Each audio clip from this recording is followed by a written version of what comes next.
The week leading up to the final match was a blur of sleepless nights and caffeine. Sizwe felt like a ghost, haunting the streets of Durban, unable to eat or focus. Every passing car seemed to slow down. Every stranger seemed to recognize the desperation in his eyes. He tried to go to class, but he couldn't sit still. The silence from Lindiwe was deafening, and he avoided his mother, unable to look her in the eye knowing what he had done. He sought refuge in the relentless calculation, clinging to the cold logic of his algorithm as the only source of comfort. The match wasn't just a game, it was a judgment day for his life choices. Mizuma went to the bank to pay a small installment on her property bond, only to be told her retirement account was empty. Her vision swam. She did not scream or cry. A profound, icy calm settled over her. She knew instantly who was responsible and why. She returned home, retrieved the betting slip she had hidden months ago, and laid it out on the table next to the empty tin, where the bank card was usually kept. The evidence was damning. The initial hurt quickly turned into a cold, protective rage. She did not care about the money. She cared that her son had destroyed his soul and jeopardized his life for a lie.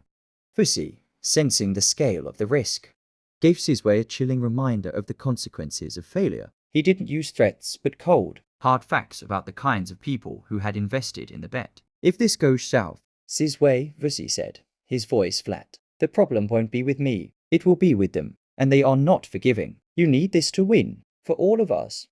Sizwe swallowed hard, the weight of the syndicate pressing down on him. He realized his life was now tied not just to the outcome of a game, but to a network of dangerous individuals. His pursuit of fast money had put his family's safety, not just their finances, at risk.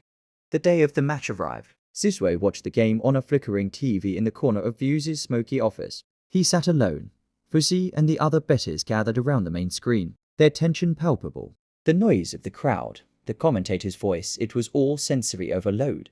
The first half was promising. The favored team, the one Sizwe had bet against, played cautiously, and the underdog managed a stunning early goal. A roar of relief and greedy excitement erupted in the room. Sizwe allowed himself a flicker of hope, the sweet anticipation of winning, of being right, of solving all his problems with one single event.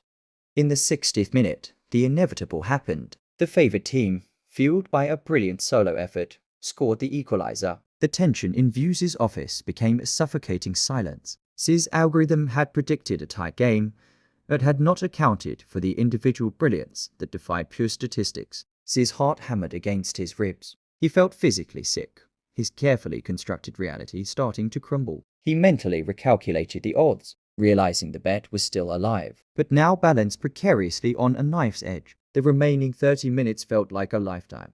As the clock ticked down to the final minute of injury time, the score remained tied. The bet was heading for a tie, a partial payout that would stave off complete ruin, but still leave Sizwe and the syndicate heavily exposed. Just as Sizwe began to breathe a sigh of cautious relief, the favored team launched a final, desperate counterattack. A speculative long-range shot flew high into the air. Sizwe watched the ball trajectory, the laws of physics betraying his mathematical certainty. The ball sailed past the diving keeper, slamming into the back of the net. Goal. The room exploded, not in cheers, but in guttural sounds of despair and fury. Siz's life savings, his mother's money, and his last hope were gone. The final whistle blew. The room was chaos, men yelling, furniture being kicked, the air thick with the smell of failure and anger. Sizwe remained frozen, staring at the screen, the scoreline a mocking, impossible number. Vusi walked over to him, his face dangerously devoid of emotion. You told me this was certain, Sizwe, he said quietly, his voice a low, terrifying growl. You were wrong. He then grabbed Siz's shirt, hoisting him against the wall. You owe us a lot, and your math won't save you now. Sizwe was unceremoniously thrown out of the office, the reality of his ruin crashing over him. Shaking, terrified, and ashamed, Sizwe wandered aimlessly until he found himself outside the library, where Lindiwe was studying. He waited for her, collapsing onto a bench. When she finally emerged, she was shocked by his appearance, sweaty, pale, his expensive clothes crumpled and stained. He told her everything. The math, the ego, the deception, Vusi, the stolen savings, the loss. He left nothing out. Lindiwe listened, her face passive, her disappointment a visible physical shield. When he finished, she didn't offer comfort or judgment, only a single, devastating question. What did you think would happen, Sizwe? You tried to cheat life, and life cheated you back. Sizwe returned home to an empty kitchen table, except for the old tin, the betting slip, and his mother's purse. Mizuma was sitting in the dark living room. She didn't look at him. She spoke, her voice flat and cold. You are not the son I raised. Sizwe, the man I raised, was honest. Even when we had nothing, the loss of the money hurt, but the betrayal of trust was a deeper wound. Sizwe broke down, sobbing uncontrollably, begging for forgiveness. Mizuma stood up, her face etched with sorrow and resolution. You will not sleep under this roof until you have tell me. You have make a plan to start paying back every cent, and until you have gone back to school. You gambled away our money. You will not gamble away your life. He was cast out, broken and alone, forced to confront the wreckage he had created. Sizwe spent the first night on a public bench near the harbour, the familiar salt air now tasting of shame. He was physically exhausted, but his mind raced with fear. He expected Vusi's men to find him, to demand payment. He realized that the luxurious life he sought was a prison, and his honest, humble life with his mother, which he had despised, was the only true freedom. He had never felt such complete despair. All the confidence, all the mathematical certainty, had evaporated. He finally understood the difference between intellect and wisdom, between wealth and fulfillment. He had chosen the wrong path at every turn. The next day, Vusi found him, not with violence, but with a cold business proposition. Vusi needed his money, and he knew Sizwe was too smart to simply disappear. Vusi offered him a choice: work off the debt by continuing to be his full-time analyst, essentially becoming his indentured servant, or face the consequences from the syndicate investors. Sizwe, seeing the trap, refused. He told Vusi he would pay every rand, but only on his own terms and through honest work. Vusi laughed, a short, sharp sound. You're a mathematician, Sizwe.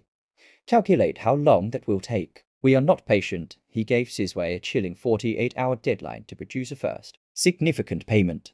Desperate, Sizwe found Lindiwe. She didn't let him into her home, but she met him outside. She didn't offer him money, but she offered him the one thing he truly needed: a practical, ethical solution. She connected him with a retired family friend, Mr. Gu, who owned a small but complex import-export business and needed a talented bookkeeper. He won't pay you a lot, but he will pay you honestly. Use your brain for good, Sizwe. That is the only payment I want, Lindiwe said, handing him the address. Her willingness to help, despite his mistakes, was the first real act of true love he had experienced in months. A love based not on his potential for wealth, but on his capacity for change. Sizwe showed up at Mr. Gu's modest office, his high-end clothes feeling ridiculous and out of place. He presented himself not as a genius analyst, but as a repentant student seeking honest work. Mr. Gu, a shrewd, kind-faced man, listened to Siz's confession of gambling debt and betrayal with quiet understanding, impressed by Siz's honesty and recognizing his raw talent. Mr. Gu offered him a job processing invoices and managing inventory, a legitimate, tedious, but essential role. The pay was low, barely enough to cover a small room and food, but it was honest. Sizwe accepted immediately, realizing that fulfillment was found in the small victory of integrity, not the grand promise of easy riches. The work was difficult, detail-oriented, and slow. Sizwe spent hours cross-referencing shipping manifests, his mathematical brain now focused on saving his employer pennies instead of winning millions. He felt a profound sense of peace. At the end of his first week, Mr. Gu handed him a sealed envelope containing his wages. It was a fraction of what he had earned betting, but holding that small wad of notes, earned through diligence and effort, felt infinitely more valuable than any casino payout. This was the first honest money he had made in a year, and it was the currency of his redemption. Sizwe faced Vusi one last time. He gave Vusi the entire amount of his first week's salary, a pitiful fraction of the debt, but a symbolic start. Vusi was enraged and mocked his foolishness. You think this small change will save you? The clock is ticking, boy. Sizwe stood his ground. I will pay you every cent, Vusi, but I will do it honestly. And you will not touch my family or me. If you try, I will expose your entire operation. I may be a bookkeeper now, but I still have my mind, Vusi. Seeing the fire return to Siz's eyes, the fire of a principled, intelligent man realized this was no longer a desperate boy. He let Sizwe go, knowing he was beaten, for now, by the unexpected power of integrity.